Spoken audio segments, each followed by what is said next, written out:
My dear students, कैसे हैं आप सभी। This is Ayushi Chauri and welcome to next topper humanities, जहां हम बनाते हैं देश का भविष्य। और भाई बच्चों, अब हम एग्जाम के बहुत ही पास आ चुके हैं और एग्जाम के पास आने के साथ साथ हमारे ऊपर ये एक प्रेशर है या कहीं ना कहीं हम इस चीज से बहुत परेशान हैं कि सीबीएसई किस तरीके से हमें बोर्ड एग्जामिनेशन में क्वेश्चंस पूछने वाला है। तो आज का ये सेशन आपके इन्हीं डाउट्स को सॉल्व करने के लिए मैं लेकर आ चुकी हूं, जहां पे हम डिस्कस करेंगे सीबीएसई के थ्रू रिलीज किया हुआ सैंपल क्वेश्चन पेपर। तो इस सैंपल क्वेश्चन पेपर से आपको एक आइडिया लग जाने वाला है कि भाई क्वेश्चंस बोर्ड में किस तरीके से पूछे जाते हैं और कैसे हमें किन पॉइंट्स को ध्यान में रखकर उनके आंसर्स लिखने होते हैं। तो चलिए फटाफट से इस चीज को देख लेते हैं, पूरा पैटर्न क्या, किस टाइप से क्वेश्चन होता है, कौन कौन से सेक्शंस होते हैं, क्या मार्किंग स्कीम होती है, वो सारी चीजें आज हम इसमें देखेंगे। तो अगर हम इसको देखें तो भाई सीधी सी बात है कि बढ़िया बचपन से मिल रहे हैं, 3 घंटे मिलते हैं हमें एग्जाम को लिखने के लिए और जो आपका पेपर है वो टोटल होता है 80 मार्क्स का।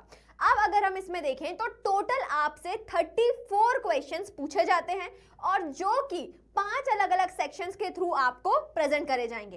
तो पहला जो सेक्शन होगा सेक्शन ए, वो फर्स्ट टू लेकर 21 क्वेश्चन जो है वो सारे के सारे ऑब्जेक्टिव क्वेश्चंस या जिनको हम एमसीक्यूज बोलते हैं वो, और हर क्वेश्चन के ऊपर 1 नंबर होगा आपका। उसके बाद अगर हम देखें सेक्शन बी को, तो यहाँ पे आपसे पूछा जाएगा शॉर्ट आंसर टाइप क्वेश्चंस जो कि 22 से लेकर 27 तक होंगे। ठीक, अब इसके बाद अगर हम देखें कि हर क्वेश्चन जो है उसका आंसर आपको 60 to 80 वर्ड्स तक, जो 3 मार्क्स के होते हैं, तो 60 to 80 वर्ड्स तक इसका आंसर जो होगा वो आपको यहाँ पे लिखना होगा।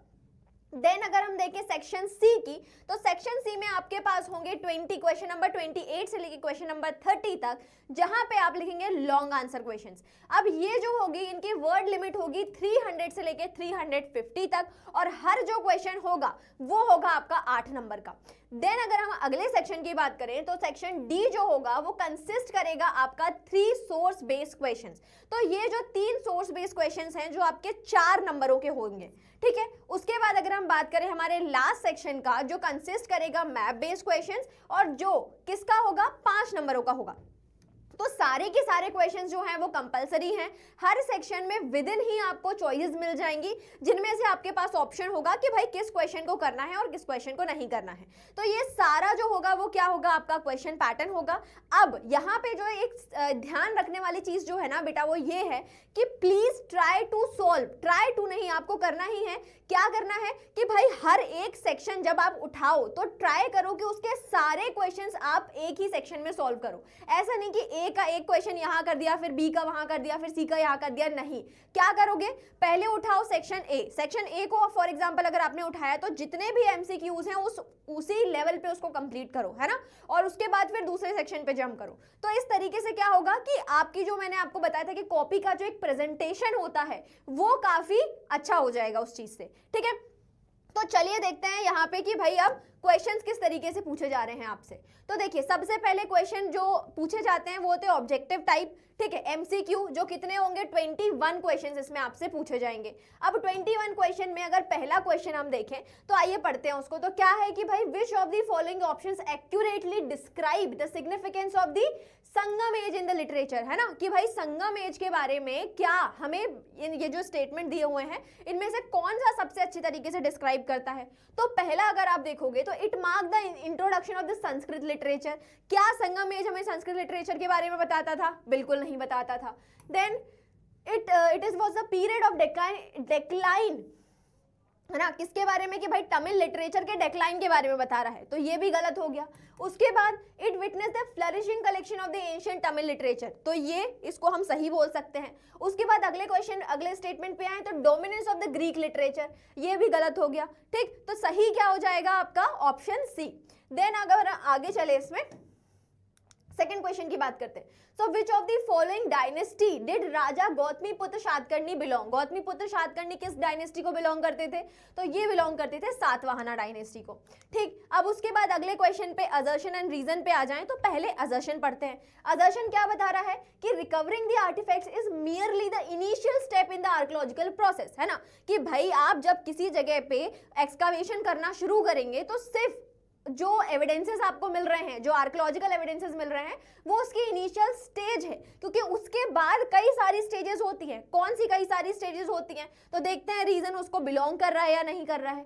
तो रीजन में ये चीज बताई गई है कि archaeologist employs various methods such as the classification based on the materials and functions. ठीक है, कि भाई जो मटेरियल मिले हैं उनके फंक्शन के अकॉर्डिंग उनको क्या करना है, क्लासिफाई करना है।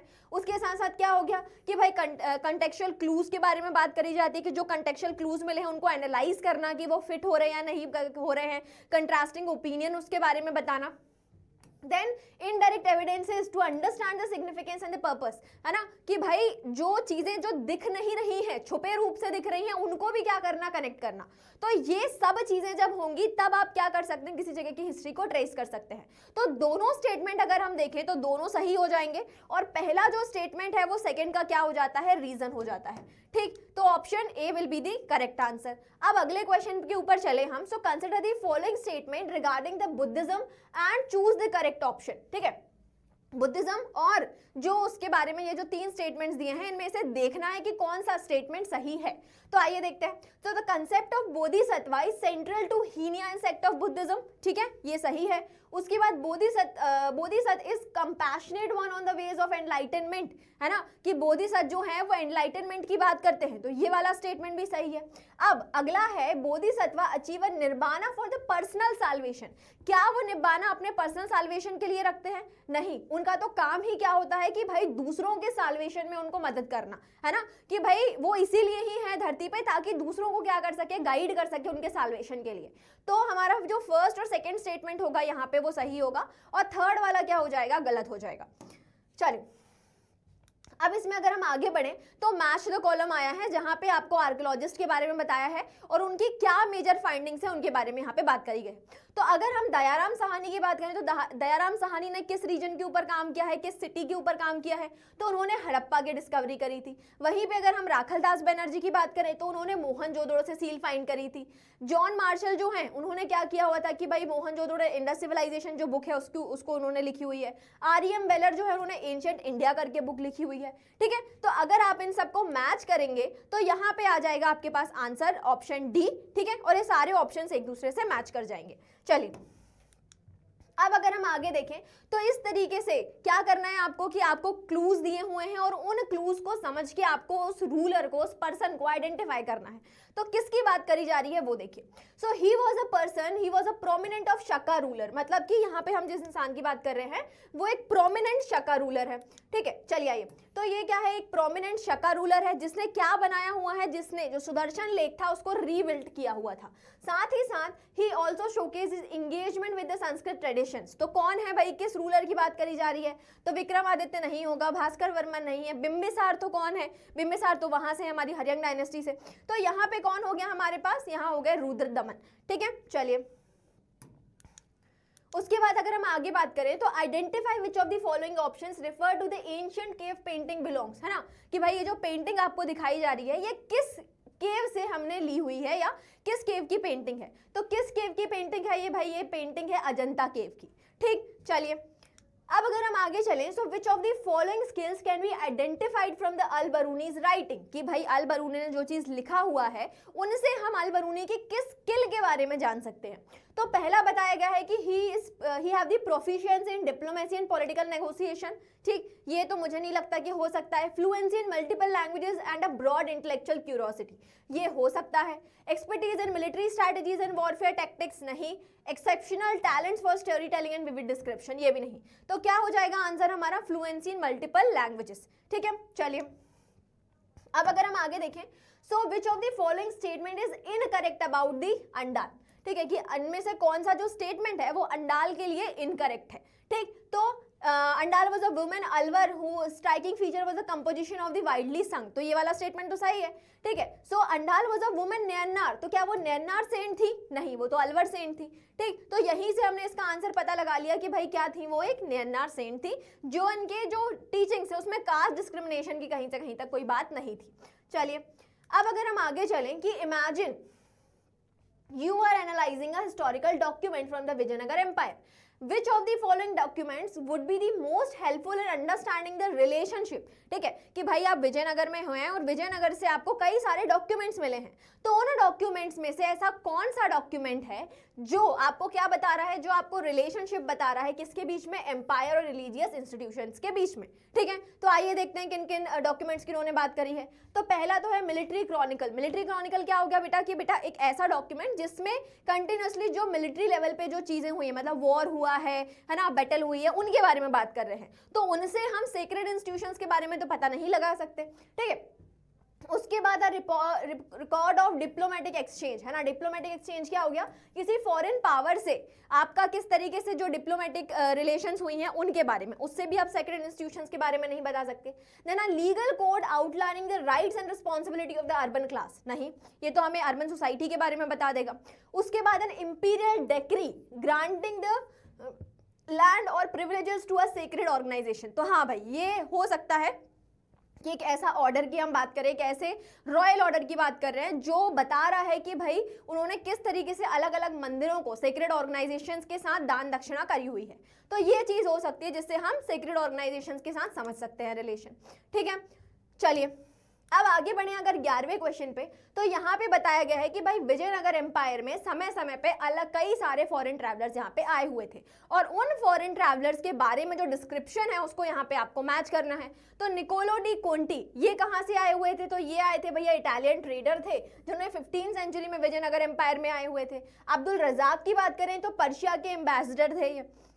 देन अफासिन निकेटन की बात करें तो ये रशिया से आए हुए एक मर्चेंट थे।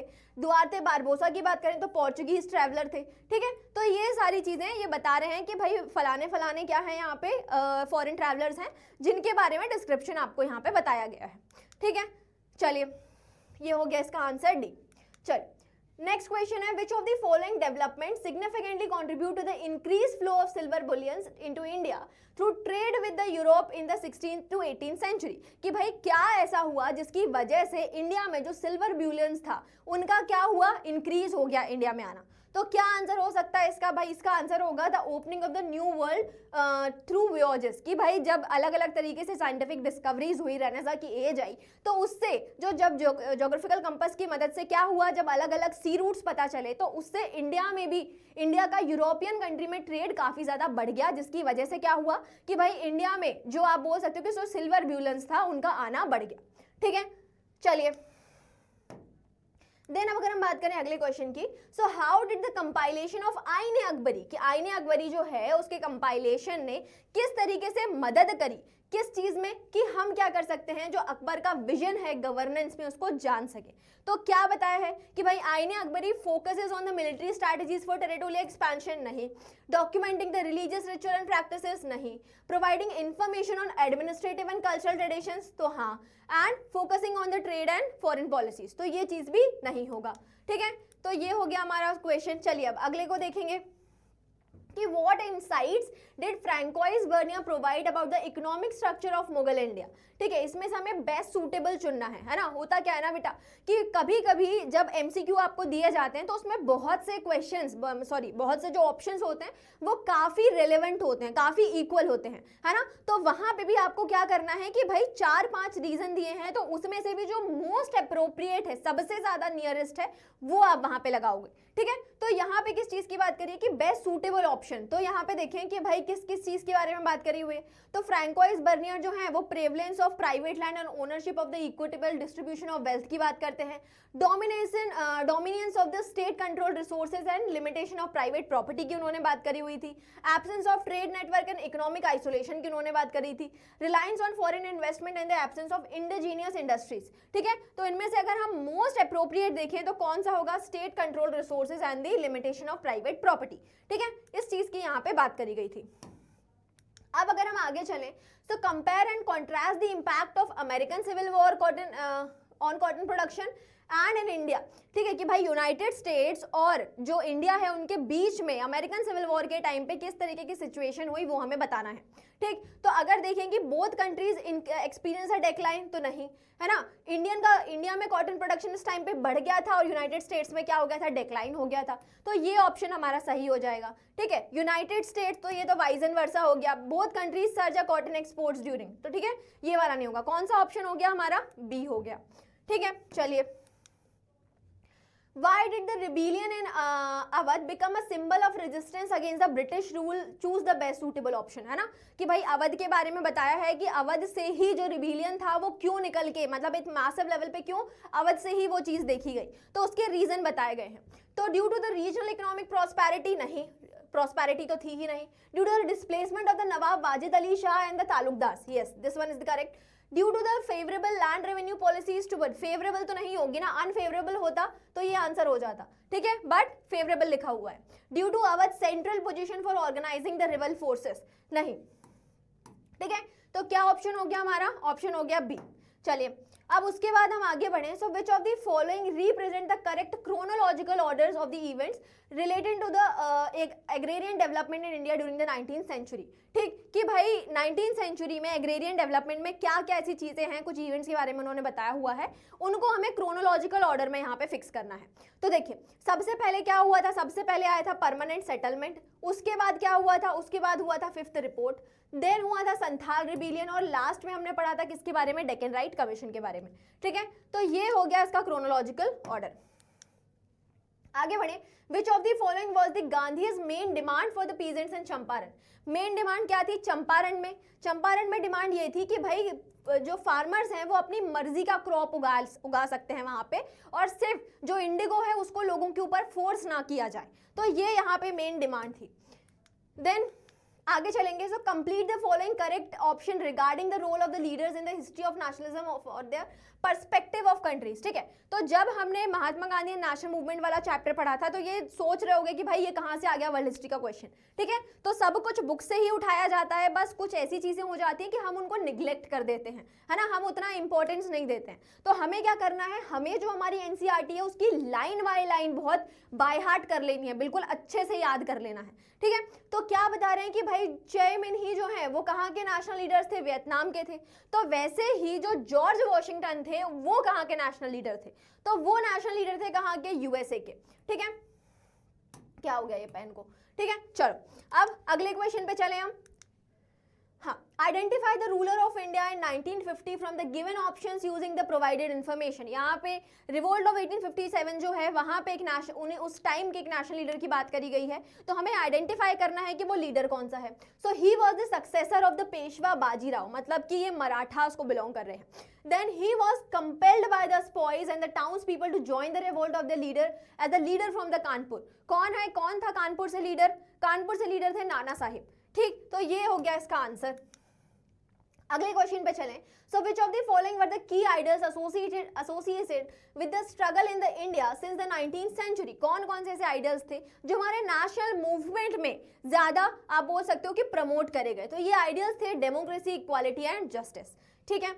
चलिए अब इसमें अगर हम आगे चलिए अब इसमें हम आ जाते हैं अगले सेक्शन पे जो होने वाला है शॉर्ट आंसर टाइप क्वेश्चन, ठीक है। इसमें से क्या होगा कि भाई 6 क्वेश्चन पूछे जाएंगे, 3-3 मार्क्स से टोटल हो जाएगा ये हमारा 18 मार्क्स का सेक्शन, ठीक है। चलिए अब इसमें पहला क्वेश्चन पूछा गया कि analyse the layout of the Harappan cities to identify the features that promoted the cleanliness and public health, है ना, कि भाई हमें हड़प्पा के बारे में तो बताना ही है, लेकिन क्योंकि शॉर्ट आंसर क्वेश्चन है तो किस टॉपिक के ऊपर हमें एम्फसाइज करना है, हमें एम्फसाइज करना है अर्बन जो क्लेनलीनेस थी, सैनिटाइजेशन था, उसके ऊपर, ठीक है। तो आइए कौन से पॉइंट है इसमें, यहाँ पे पॉइंट है भाई अलग अलग, 3 मार्क्स का क्वेश्चन है, यहाँ पे आपको बता रहे हैं कि 4 पॉइंट आप लेके चलिए, और अगर इसके अलावा ऐसा कोई पॉइंट है जो आपको याद आ रहा है आप लिख सकते हैं तो वो भी आप यहाँ पे मेंशन करिए, ठीक है। तो किन किन चीजों के बारे में बताना है कि पहले जो वहाँ पे नालियां थी, जो मेन डिचेस थी वो क्या थी, वो पक्की नालियां थी, ब्रिक से बनी हुई थी, मोटार वगैरह से उसको कवर किया गया, खुली नालियां नहीं थी, कवर्ड नालियां थी,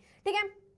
and loose brick with that could be remove from the, और एक आध जो ईंटा थी वो मतलब जो ईंट थी उसको खुला छोड़ दिया जाता था कि जब क्लीन करना है तो उस वाले पार्ट को हटा के और वहां से क्लीन उनको कर लिया जाए।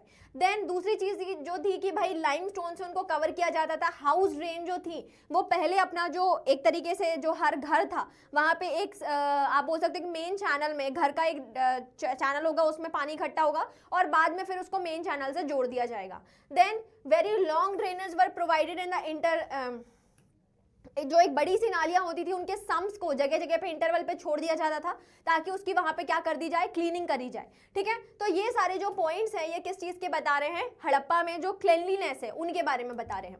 देन अगर हम आगे चले नेक्स्ट क्वेश्चन पे, ये उसके ऑप्शन में है ना कि भाई जो हमारा ब्रिक बीड्स एंड बोन्स है उससे 2 क्वेश्चन है, ये वाला क्वेश्चन जो है वो उसके और में पूछा गया था। So examine the challenges historians face in deciphering the Harappan script, कि भाई ऐसे कौन से चैलेंजेस जो थे, ऐसे कौन सी प्रॉब्लम्स जो थी जो हड़प्पा की जो स्क्रिप्ट है उसको डिसाइफर करने में कहीं ना कहीं हिस्टोरियंस ने फेस करी। तो क्या क्या थी कि भाई पहला जो यहाँ पे जो स्क्रिप्ट थी वो एनिग्मेटिक थी, एक तरीके से आप पिक्टोरियल स्क्रिप्ट भी जिसको बोल सकते हैं। ठीक है, उसके बाद ये देखा गया कि इंस्क्रिप्शन में काफ़ी शॉर्ट है और 26 लेटर्स जो थे उसमें साइंस जो थे वो वहाँ पे बने हुए थे, और ये सभी साइंस जो थे इनको समझ पाना, इनको अभी तक डिसाइफर नहीं किया गया है और ये अनडिसाइफर्ड है। देन काफ़ी सारे साइंस थे, 375 से लेके 400 तक साइंस थे यहाँ पे, जिनको समझा नहीं गया कि वो किस चीज़ के बारे में, मतलब एग्जैक्ट मैसेज क्या बता रहा है, वो चीज़ जो थी वो हिस्टोरियंस ने फेस करी। स्क्रिप्ट रिटन कहाँ से थी कि भाई राइट से लेफ्ट में लिखते थे इस तरीके से, ठीक है, कि राइट से लेफ्ट में लिखते थे, वाइडर स्पेसिंग थी, है ना। ये देखा गया कि भाई जो राइट है जब शुरू किया गया तो वहां पे तो वाइडर स्पेस है, लेकिन जब लेफ्ट तक पहुंचे तो वहां पे कम स्पेस होने की वजह से वहां पे क्रैम्पिंग कर दी गई।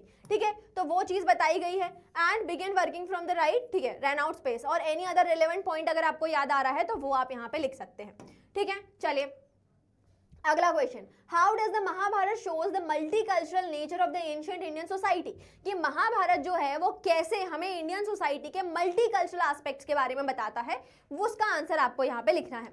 तो कैसे महाभारत बता रहा है, भाई महाभारत जो है वो कई सारी स्टोरीज को अपने आप में इनकॉर्पोरेट करे हुए है। ठीक है, जो हमें समाज के जो अलग अलग ट्रेडिशंस हैं, जैसे कि मैरिजेस हो गई, ठीक है, उसके साथ साथ जैसे मैरिजेस में उन्होंने पॉलीएंड्री बताया था, पॉलीगैमी बताया था, आप बोल सकते हो कि विद इन द कास्ट हो गया, एक्सोगैमी हो गया, एंडोगैमी हो गया, हर तरीके के मैरिजेस का हमें एग्जांपल मिला है कहाँ से, महाभारत से। साथ ही साथ उन्होंने किस चीज के बारे में बताया, उन्होंने हमें बताया कि भाई वर्ण सिस्टम के बारे में, कि कैसे जो 4 वर्णास थे वो सोसाइटी में एक दूसरे के साथ कॉन्टैक्ट स्टैब्लिश करते थे, या किस तरीके से सोसाइटी का आप बोल सकते हो कि स्ट्रक्चर होता था, उस चीज के बारे में बताया गया। ठीक है, साथ ही साथ ये बताया गया कि इंडियन सोसाइटीज में कैसे जो आइडियाज थे उनको एक्सचेंज किया जाता था। ठीक है, देन उसके बाद अगर हम अगले क्वेश्चन पे चलें, so examine the impact of the Bhakti Sufi poetries on the development of regional languages and literature, कि भक्ति सूफी ट्रेडिशंस जो थे उनकी मदद से कैसे रीजनल लैंग्वेजेस वगैरह जो थी वो आगे बढ़ी, या एक तरीके से दोनों के बीच में लिंकेज क्या है वो हमें यहाँ पे बताना है। ठीक, तो भक्ति सूफी अगर हम देखें तो जनरली यहाँ पे जो पोएट्स थे वो किस चीज का फेमस होने का मेन रीजन क्या था, कि भाई वो एक वर्नाकुलर लैंग्वेजेस को यूज कर रहे हैं। वहां पे हर जिस भी, फॉर एग्जाम्पल अगर महाराष्ट्र है तो वहां के जो सेंट्स हैं वो मराठी लैंग्वेज यूज कर रहे हैं, बंगाल में जो सेंट्स हैं, है ना, वो बंगाली लैंग्वेज यूज कर रहे हैं, जो साउथ में है वो तमिल, कन्नड़, इस तरीके की लैंग्वेजेस को यूज कर रहे हैं। तो कहने का क्या मतलब है कि भाई भक्ति सूफी ट्रेडिशन में जो सेंट्स थे उन्होंने वर्नाकुलर लैंग्वेजेस का यूज किया, जिसकी मदद से क्या हुआ, एक तरीके से कि जो कॉमन मास है वो उनके मैसेजेस को बहुत अच्छे तरीके से समझ पाया। ठीक, तो ये चीज बताई गई। Then both bhakti and Sufi movement emphasise on the university of the love, है ना, कि आपको किस चीज के ऊपर फोकस करना है, डिवोशन के ऊपर, स्पिरिचुअल एक्सपीरियंस के ऊपर, कि अभी तक जो धर्म को एक तरीके से वैदिक एज में क्या किया गया कि भाई आडंबरों से जोड़ा गया, यज्ञ से, अनुष्ठान से जोड़ा गया, सेक्रीफाइसेस से जोड़ा गया, उसी की जगह पे अब जब हम भक्ति सूफी मूवमेंट की बात करते हैं तो हम यहाँ पे डिवोशन बताते हैं, हम यहाँ पे साल्वेशन की बात नहीं करते, हम यहाँ पे किस चीज की बात कर रहे हैं, हम यहाँ पे भक्ति की बात करें कि आप भगवान को कैसे अलग अलग तरीकों से पूज सकते हैं, सगुण तरीके से, निर्गुण तरीके से, अलग अलग चीजों के बारे में यहाँ पे बताया गया। उसके साथ साथ नयनार अलवर सेंट जो थे वो तमिल भक्ति मतलब तमिल लैंग्वेज में उन्होंने भक्ति मूवमेंट स्टार्ट किया, है ना। यहाँ पे उन्होंने कई सारी अपनी पोएम्स प्रिपेयर कर, जैसे तेवरम हो गया, नीलहरा दिव्य प्रबंधनम हो गया, जो किसके बारे में बात करते हैं, जो लिटरेरी एक्सेलेंस की बात करते हैं लोकल लैंग्वेजेस में। वैसे ही अगर सूफी पोइट्री को भी देखें तो यहाँ पे भी वर्सेस जो थी वो यहाँ पे प्रिपेयर करी गई, किसके बारे में, मिस्टिकल लव के बारे में। और उसके साथ साथ अगर हम देखें तो स्पिरिचुअल लॉन्गिंग के बारे में। ठीक है, चलिए अगले क्वेश्चन पे बढ़ेंगे कि अब ये भी जो क्वेश्चन है हमारा, इसमें भी हमें चॉइस मिली हुई है कि जो हमारा भक्ति सूफी ट्रेडिशन वाला चैप्टर है उसी से ही यहाँ पे एक और क्वेश्चन पूछा गया है कि कैसे जो म्यूजिक और जो डिवोशनल सॉन्ग्स हैं वो कैसे कंट्रीब्यूट कर रहे हैं भक्ति सूफी ट्रेडिशन में स्पिरिचुअल एक्सप्रेशंस और कम्युनल यूनिटी को प्रमोट करने के लिए। ठीक है, तो उस चीज़ के बारे में बात करी गई है। तो यहाँ पे अगर हम देखें कि भाई जो तमिल अगर हम देखें वहाँ पे तमिल लिटरेचर में तो जो अप्पार है, संबंदर है, सुंदरर है, इन्होंने क्या किया, इन्होंने तेवरम प्रिपेयर करे। और ये जो तेवरम है ये क्या किए जाते थे, मंदिरों में गाए जाते थे। ठीक है, कि जो 10th सेंचुरी है वहाँ पे इन्हें म्यूजिक के थ्रू लोगों तक पहुँचाया जाता था, भजन के माध्यम से इन्हें लोगों तक पहुँचाया जाता था। किंग्स जो थे उन्होंने क्या किया, बड़े बड़े मंदिर बनवाए और वो जो मंदिर हैं वहाँ पे जो शिव है या जो विष्णु है उनकी हिम्स को गाया जाता था। और लोग जो हैं भले ही उन्हें पढ़ना लिखना ना आए लेकिन वो इन सॉन्ग्स की मदद से, इन म्यूजिक की मदद से कहीं ना कहीं भगवान से क्या कर लेते हैं, अपने आप को रिलेट करते हैं, कनेक्ट करते हैं।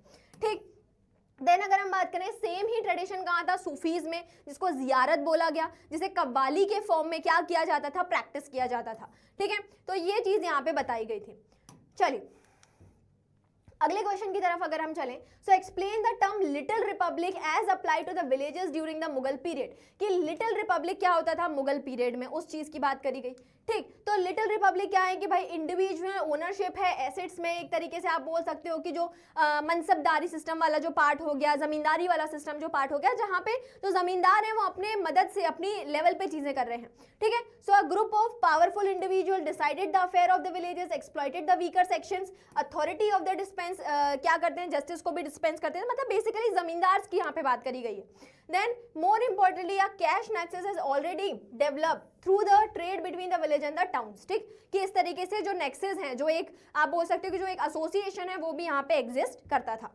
ठीक, चलिए अगला क्वेश्चन देखें कि describe the aspirations and objectives of the rebel during the Indian rebellion of the 1857, कि भाई जो 1857 का जो रिवोल्ट था उसमें जो रिबेल्स थे उनकी क्या एस्पिरेशंस थी, क्या चाहते थे वो फ्यूचर में, किस वजह से वो अपना रिवोल्ट कर रहे थे। ठीक है, तो आइए देखते हैं। तो यहाँ पे प्रोक्लेमेशन करे गए, एक तरीके से ऑर्डर निकाले गए जिसमें उन्होंने कंडेम किया किस चीज को, कि ब्रिटिश जो है वो क्या कर रहे हैं, हमारी जो स्टेट्स हैं उनको एनेक्सेशन कर रहे हैं, हमारी जो सत्ता है, हमारी एक तरीके से आप बोलते जो राज्य है उसको डॉक्ट्राइन ऑफ लैप्स में, सब्सिडरी ऑफ अलायंसेस में अलग अलग तरीके से इनको क्या कर रहे हैं, हड़प रहे हैं। एंड टेरिटरीज क्या करी जा रही हैं, तोड़ी जा रही हैं। साथ ही साथ वो कंडेम कर रहे हैं किस चीज को, कि ब्रिटिश ने जो लैंड रेवेन्यू सेटलमेंट करा हुआ है, परमानेंट सेटलमेंट जैसा बोल सकते हो, महलवारी, रैयतवारी, जिसमें क्या किया गया कि किसानों को अलग अलग तरीके से परेशान किया जा रहा है हैवी टैक्सेशन के थ्रू, उसकी बात करी जा रही है। Then every aspect of the British rule was attacked, फिरंगी, है ना, कि भाई हर तरीके से ब्रिटिशर्स जो रूल कर रहे हैं वो उन्हें क्या लग रहे हैं, फिरंगी लग रहे हैं, फॉरेनर लग रहे हैं, है ना, कि वो अलग अलग तरीके से हमें क्या कर रहे हैं, हमारी जो वे ऑफ लाइफ है उसको डिस्ट्रॉय करने की कोशिश कर रहे हैं, हमारे रिलीजन को, हमारी सोशल लाइफ को, हमारे कल्चरल चीज़ों को अलग अलग तरीकों से क्या कर रहे हैं, उसको डिस्ट्रॉय कर रहे हैं। Then they wanted to restore the world, मतलब कि जैसा कि मुगल एज में टाइम पीरियड था वैसा ही हमें वापस से चाहिए, फिरंगी राज आने से पहले जिस तरीके से हमारा सिस्टम चलता था वो उसी सिस्टम को वापस लागू करने के लिए पहुंचते हैं। और इसीलिए वो सारे कहाँ पहुंच जाते हैं, बहादुर शाह जफर के पास, कि बहादुर शाह सेकंड जफर जो हैं वो क्या करें, वापस से एक लीडरशिप लें और वापस से मुगल रूल जो है वो इंडिया में रिस्टोर हो सके। ठीक है, so widespread this proclamation expressed the widespread that British were went on destroying the caste and religion, converting them to Muslim and Christianity।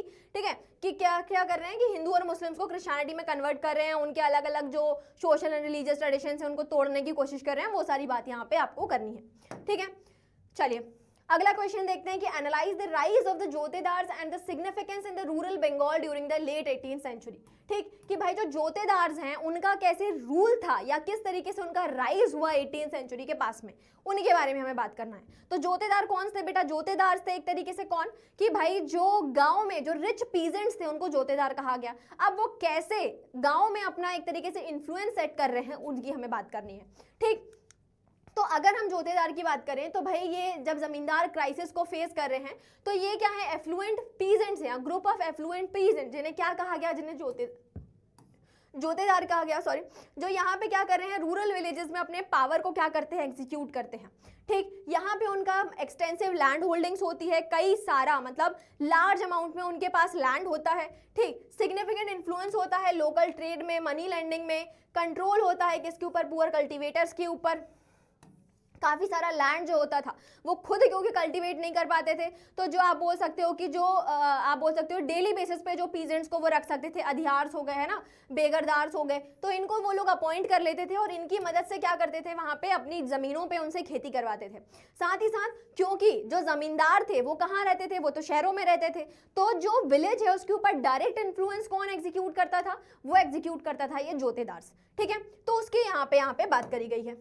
ठीक, चलिए अब आ चुके हैं हम हमारे लॉन्ग आंसर टाइप क्वेश्चंस पे, तो इन्हें और डिस्कस कर लेते हैं कि भाई हमें ऐसा क्या लिखना है कि हम क्या कर सकते हैं, 8 मार्क्स के क्वेश्चन को बहुत ही आसानी से सॉल्व कर सकते हैं।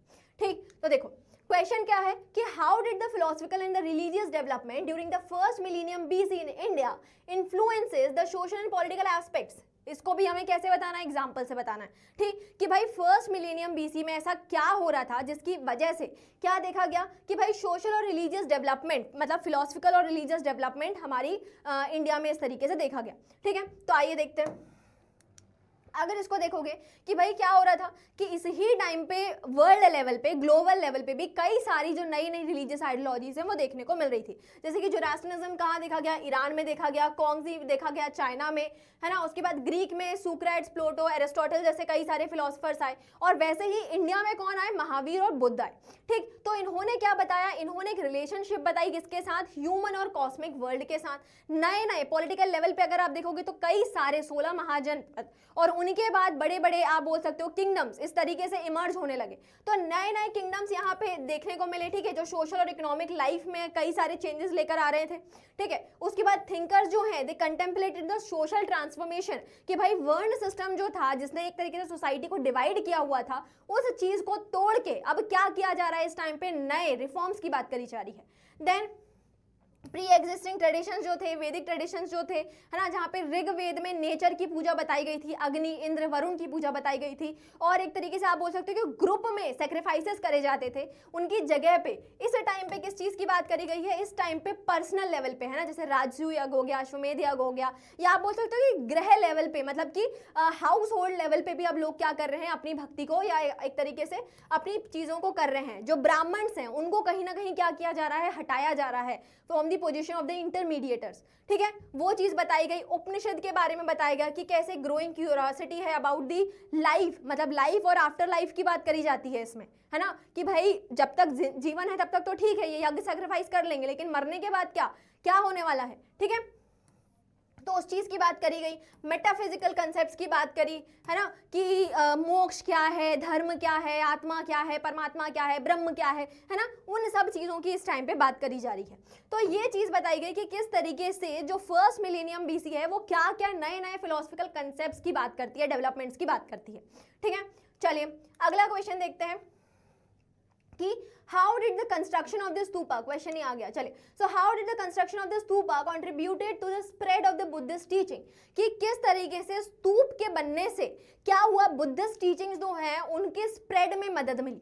तो क्या चीज बताई गई कि भाई स्तूप बनाए ही उन जगहों पे गए जहां पे बुद्ध की लाइफ का कोई ही एक फेमस इवेंट हुआ हो, है ना, ताकि क्या हो कि भाई बुद्ध के जाने के बाद वो जो प्लेसेस हैं वहां उनको as a pilgrimage centre consider किया जाए, है ना। तो कहाँ कहाँ स्तूप बनाएंगे, जैसे बोध गया में बनाया, जैसे कि आप बोल सकते हो सांची में बनाया, जैसे हम बोल सकते हैं कि भाई जहाँ सारनाथ में उन्होंने अपना एक तरीके से शिक्षा दी थी, सरमन दिया था, वहां बनाया गया। ठीक है, ताकि क्या हो कि भाई जो प्लेसेस बुद्ध से रिलेटेड हैं उन चीजों को फेमस कर दिया जाए। ठीक है, तो ये सब चीजें बताई गई हैं। स्तूपास क्या रिप्रेजेंट करते हैं, उन पे जातक टेल्स लिखी होती हैं, और ये जो जातक टेल्स हैं ये बुद्ध के, आप बोल सकते हो जो पुनर्जन्म है उनकी कथाओं के बारे में ये हमें बताता है। तो सांची में वैसंतारा जातक के बारे में लिखा हुआ है, बुद्ध की पास्ट लाइफ के बारे में बताया हुआ है।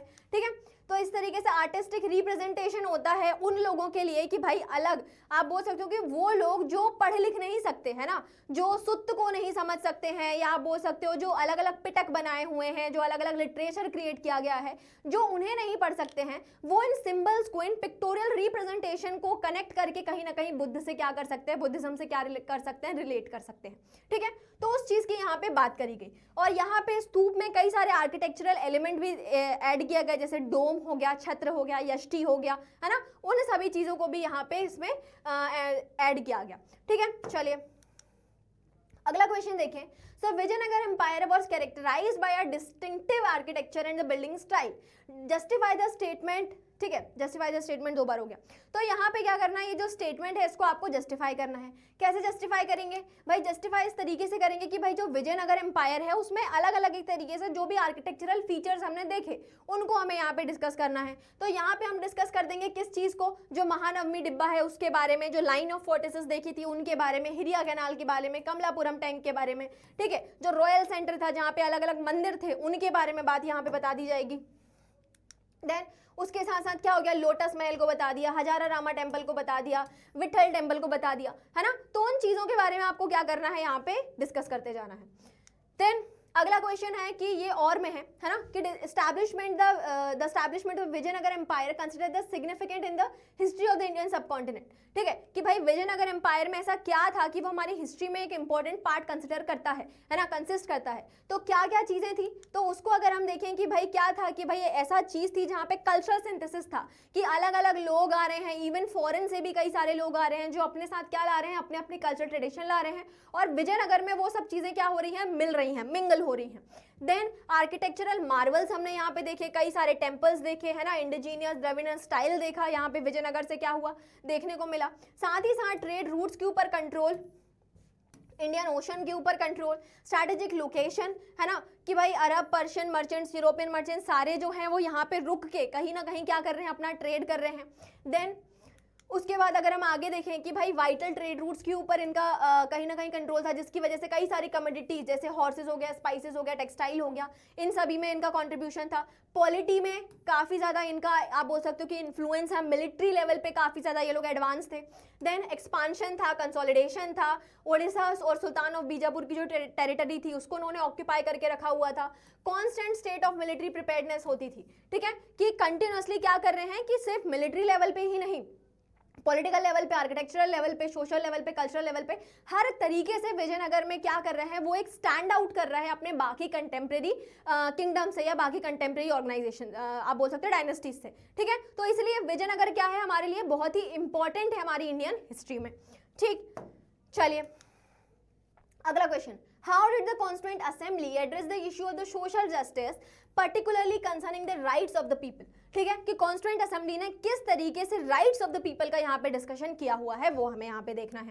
ठीक, सो डिफरेंट डिमांड्स क्या करी गई कॉन्स्टिट्यूएंट असेंबली में, ली गई, बनाई गई, जिसमें किसकी बात करी जा रही है, राइट्स ऑफ द पीपल की यहाँ पे बात करी जा रही है। These demands, ideas, opinions were debated, discussed and conflicting. ठीक है, रिकनसाइल्ड हुआ, कंसेंसस वर मेड, एंड बाद में इनके ऊपर क्या किया गया, कलेक्टिव डिसीजंस लिया गया। देन ये जो डिबेट्स थी काफ़ी इंटेंस हुई। पोकर बहादुर जो है, जो एक पावरफुल रिप्रेजेंटेशन कर रहे थे यहाँ पे माइनॉरिटीज़ के, उन्होंने यहाँ पे पॉलिटिकल सिस्टम में गवर्नेंस की यहाँ पे बात करी हुई है। सरदार पटेल ने यहाँ पे इस चीज़ की बात करी हुई है कि सेपरेट इलेक्टोरेट जो है वो एक पॉइजन है और उसको हमें क्या करना चाहिए, हमारी कंट्री में ख़त्म कर देना चाहिए। ठीक, उसके साथ साथ जीबी पंत जो है वो एम्पथाइज करते हैं किसके ऊपर, aspirants of the people. Then argument किया जाता है यूनिटी ऑफ द नेशन के ऊपर। Constitution will grant citizenship right, है ना, कि भाई जो सिटीजन है हमारी कंट्री को उनको राइट दिए जाएंगे, और माइनॉरिटीज़ के यहाँ पे क्या किया जाएगा, उनके बारे में यहाँ पे बात करी जाएगी। कम्युनिटीज़ के कल्चरल और एथनिक राइट्स को भी प्रोटेक्ट करने के लिए सोशली और कल्चरली, पॉलिटिकली भी उनके ऊपर बात करी जाएगी। ठीक, तो ये सारी चीज़ें जो थी यहाँ पे देखी गई। अब अगला क्वेश्चन है कि distribution of power between the centre and state, इस चीज का कैसे कॉन्स्टिट्यूएंट असेंबली में डिबेट किया गया और उसके ऊपर क्या निष्कर्ष निकाला वो हमें देखना है। ठीक है, तो चलिए क्या चीज है कि भाई डिवीजन ऑफ पावर की बात करी गई between the centre and state. Constitution draft में ये चीज बनाई गई कि 3 लिस्ट होंगी, यूनियन लिस्ट होगी, स्टेट लिस्ट होगी और कॉन्करेंट लिस्ट होगी। यूनियन में वो मैटर्स होंगे जो सेंट्रल गवर्नमेंट जिनके ऊपर डिसीजन बनाएगी, स्टेट में वो मैटर होंगे जहां पे स्टेट गवर्नमेंट के ऊपर राइट होगा कि वो उस चीज के ऊपर डिसीजन बना सकती है, और कॉन्करेंट में वो सब्जेक्ट्स होने वाले हैं जिनके ऊपर यूनियन और स्टेट दोनों मिलकर अलग अलग तरीके से लॉज या डिसीजन ले सकती है। ठीक, अब ज्यादा आइटम्स किस में इंक्लूड करेगा, यूनियन लिस्ट में। ठीक, उसके साथ साथ in India union government were made powerful, ठीक है, ज्यादा उन्हें पावर दिया गया as compare to state government. Otherwise क्या हो सकता है कि जो स्टेट है वो एक तरीके से सेसेशन की जो एक्टिविटी है उसको कर सकते हैं, स्टेट अपना खुद का देश बनाने लगेंगे, ठीक है। तो इसलिए क्या जरूरी है कि कंट्री में जो यूनियन है उसके पास ज्यादा पावर हो ताकि वो कंट्री में पीस को मेंटेन कर सके। ठीक, ये चीज दी गई। के संथानम जो है said the recollection of power was necessary not only to the strengthening of the state but also to the center. Then he said if the center is overburdened with the responsibility, कि अगर हम सारी की सारी responsibility centre को ही दे देंगे तो क्या हो जाएगा कि जो सेंटर है हमारा वो ओवरबर्डन हो जाएगा और जो काम ज्यादा जिनके ऊपर ज्यादा फोकस करना चाहिए उनसे कहीं ना कहीं यहाँ पे क्या हो जाएगा कि भाई उनका ध्यान भटकेगा। इसीलिए क्या हुआ कि भाई पावर को डाइल्यूशन किया गया, बहुत से पावर स्टेट को दे दिए कि जो आप बोल सकते हो कि जो लेस इंपॉर्टेंट टॉपिक्स हैं या फिर जहाँ पे रीजनल वेरिएशंस देखी जा सकती हैं वो जो टॉपिक्स थे वो स्टेट को प्रोवाइड कर दिए गए। देन ठीक है, फिजिकल प्रोविजंस हो गया, ये सारी चीजें हो गई, राइट्स वगैरह की बात करी गई and shift in the priorities driven by the time. ठीक है कि भाई जैसे जैसे होगा उसमें जो टॉपिक्स हैं उनको भी हम लोग फ्लक्चुएट कर सकते हैं, सेंटर से स्टेट, स्टेट से सेंटर या फिर कॉन्करेंट में, इस तरीके से ये चीजें भी बात करी गई।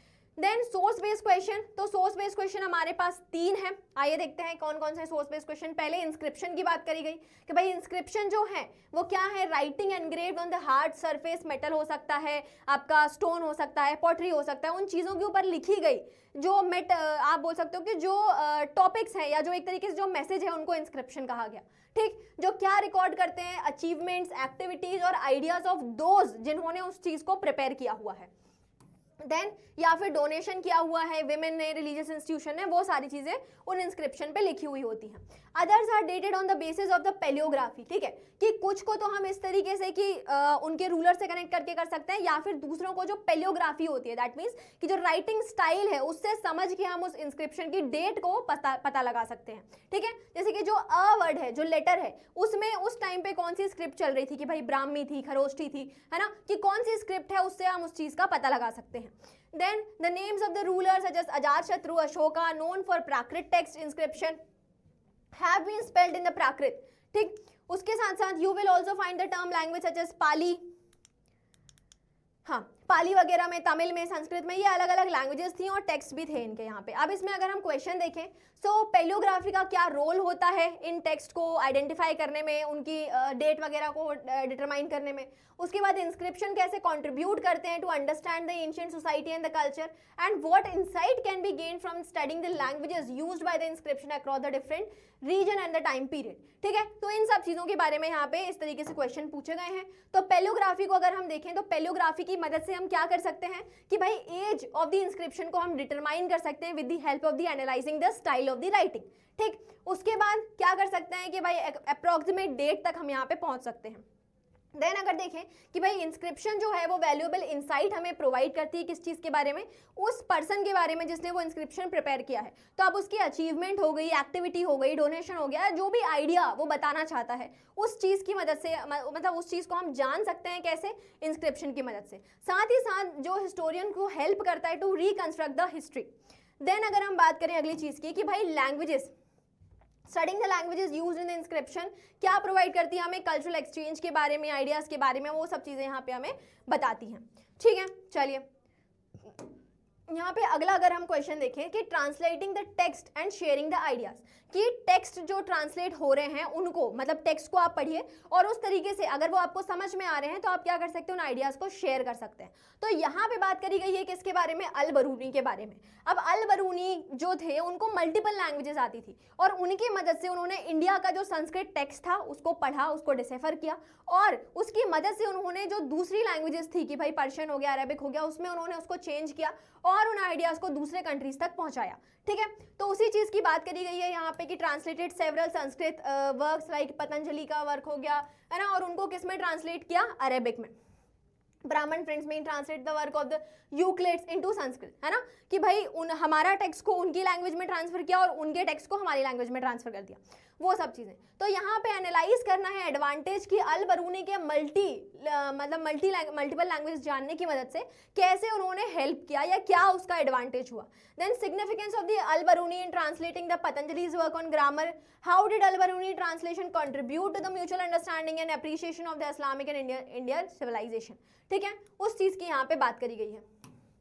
तो देखें कि भाई अल बरूनी जो है वो काफ़ी प्रोफिशिएंट है सेवरल लैंग्वेजेस में, और जिसकी मदद से क्या किया उन्होंने अलाउ किया कि वो कई सारी लैंग्वेजेस को ट्रांसलेट कर सकते हैं और उन मैसेजेस को एक कंट्री से दूसरे कंट्री तक पहुंचा सकते हैं। देन अगर हम बात करें कि भाई translating the Patanjali's work into Arabic, Al Biruni ने क्या किया, कंट्रीब्यूट किया in the preservation and transmission of the knowledge. ठीक है, कि भाई पतंजलि का जो वर्क था उसकी मदद से उन्होंने, पहली तो वो चीज़ हुई कि भाई वो जो वर्क था, जो पतंजलि का वर्क था वो काफ़ी पुराना था, तो भाई एक तरीके से उसको रीराइट करना, दैट मीन्स उसका प्रिजर्वेशन और साथ ही साथ उसका ट्रांसफर दूसरी कंट्रीज में, वो काफ़ी हेल्पफुल हुआ। ठीक है, साथ ही साथ enriching the understanding of the grammar and linguistic principles, उस चीज़ की यहाँ पे बात हुई। Then Al-Baruni's translation fostered mutual understanding and appreciation of the Islamic and Indian civilization, knowledge, ideas, culture, practices की उन्होंने बात करी, exchange, tradition, and they promoted the dialogue and cooperation between the cooperation between the two worlds, कि इस तरीके से जो दोनों टेक्स्ट उन्होंने पढ़े उससे वो दोनों वर्ल्ड्स में एक तरीके से कनेक्शन या कंपेयर या कॉन्ट्रास्ट, अलग अलग चीज़ें वो यहाँ पे दिखा पाए और दोनों के बीच में एक तरीके से यूनिटी भी उन्होंने कहीं ना कहीं यहाँ पे बताई हुई है। ठीक, चलिए आगे बढ़े अगली चीज के ऊपर। So read the following sources. ठीक है, यहाँ पे भी हमें सॉल्ट कि why was salt the symbol of the protest, कि जो सिविल डिसोबीडियंस था उसने सॉल्ट जो था वही क्यों चुना गया और सॉल्ट का क्या इतना मतलब इंपॉर्टेंस था कि उसको सिंबल माना गया सिविल डिसोबीडियंस मूवमेंट का या उस पूरे प्रोटेस्ट का। तो देखिए यहाँ पे महात्मा गांधी का ओपिनियन लिखा हुआ है कि भाई सॉल्ट टैक्स जो है उसकी मदद से क्या होगा कि भाई जो सॉल्ट है उसकी प्राइस क्या हो गई, 4 गुना हो गई, 4 गुना तक यहाँ पे 4-fold प्राइस यहाँ पे उसकी हो जाती है। And it prevents the public from manufacturing and destroy what nature's manufacturing without effort, है ना, कि भाई हम लोगों को वही चीज बनाने से मना कर रहे हैं जो कि नेचर उन्हें खुद बना के दे रही है। ठीक है, और जो खुद मतलब जो नेचर खुद बना के दे रही है और उसके ऊपर नेचर के प्रोवाइडेड चीजों के ऊपर आप हमसे 4 गुना टैक्स ले रहे हो। ठीक है, तो इसलिए सॉल्ट को उन्होंने क्या किया, चुना। Then salt said to be destroyed on the Konkan coast, some of the tales from the Dandis। ठीक है, then salt being people neighbors के बारे में यहाँ पे बात करी गई, valuable national property जो हमारी कंट्री की उसको डिस्ट्रॉय किया जा रहा है उस चीज की बात करी गई। Then salt monopolies does a 4-fold curse, है ना, कि भाई 4 तरफ से मतलब आप बोल सकते हो कि चौगुना हमारे ऊपर एक श्राप है ये जो सॉल्ट मोनोपोली है। And it deprives the people from the people of the valuable easy village industry, कि इसकी वजह से क्या हुआ कि भाई एक प्रोफेशन जो उस चीज के ऊपर जो सॉल्ट मैन्युफैक्चरिंग के ऊपर प्रॉस्पर हो सकता था वो कहीं ना कहीं क्या कर दिया गया, बंद कर दिया गया ब्रिटिश गवर्नमेंट के through. Then wanted destruction of the property of the nature produce abundance. ठीक है, उसके बाद यहाँ पे 100% एक्सट्रैक्टेड हो गया।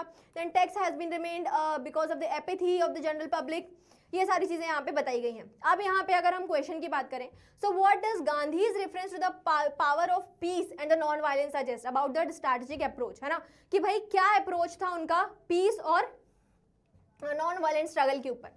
Then what parallels can be drawn between the Gandhi's critique of the salt tax and the broader movement of the social justice and human right? Then अगला question है यहाँ पे कि how does the Gandhi's reference to the destruction of the salt by the government shed on the broader perception? ठीक है, तो इस चीज के बारे में अगर हम देखें तो ये यहाँ पे हमें आंसर्स दिए हुए हैं कि गांधी मेंशन करते हैं power of peace and non violence के ऊपर, जो किस चीज को इंडिकेट करता है, नॉन वायलेंट प्रोटेस्ट के बारे में।